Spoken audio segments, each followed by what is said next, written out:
Hi మా bros. ఈ రోజు మా ఫ్రెండ్స్ అందరు కలిసి తొలి తిరుపతి అయితే వెళ్ళాం. ఈ టెంపుల్ డిస్టెన్స్ వచ్చి మన మెండపేట నుంచి కానీ రాజమండ్రి నుంచి కానీ 53 కిలోమీటర్స్ ఉంటుంది. మాకైతే 1.5 అవర్ జర్నీ పట్టింది. ఈ గుడికి 9000 సంవత్సరాల చరిత్ర ఉందంట మాయ. ఈ గుడి యొక్క ప్రాముఖ్యత ఏంటంటే మనం ఎంత హైట్ లో ఉంటే వెంకటేశ్వర స్వామి కూడా అంత హైట్ లోనే కనిపిస్తాడంట.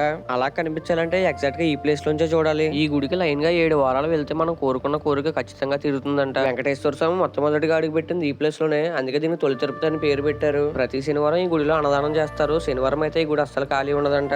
ఈ బావి అయితే వెంకటేశ్వర స్వామి బటన్వేల్ ద్వారా ఏర్పడింది, అందుకే దీనికి బటన్ బావి అని పేరు పెట్టారు. ఈ బావిలో వాటర్ తాగితే విద్య, వైద్య, ఆరోగ్య సమస్యలు లాంటివి ఏమైనా ఉంటే తీరుతాయంట. అలాగే పిల్లలు లేని దంపతులు ఈ వాటర్ తాగితే పిల్లలు పుట్టే అవకాశాలు ఉంటాయంట. అందుకే ఇక్కడ ఉన్న వాళ్ళు కొంచెం వాటర్ తాగి నెత్తి మీద జల్లుకోమని చెప్తున్నారు. ఈ గుడి హిస్టరీ మొత్తం మన యూట్యూబ్ ఛానల్ లో పెట్టాను, వెళ్ళి చూడండి. లింక్ అయితే మన బయోలో ఉంటుంది. హాయ్ మా బ్రోస్. ఈ రోజు మా ఫ్రెండ్స్ అందరు కలిసి తొలి తిరుపతి అయితే వెళ్ళాం. ఈ టెంపుల్ డిస్టెన్స్ వచ్చి మన మెండపేట నుంచి కానీ రాజమండ్రి నుంచి కానీ 53 కిలోమీటర్స్ ఉంటుంది. మాకైతే 1.5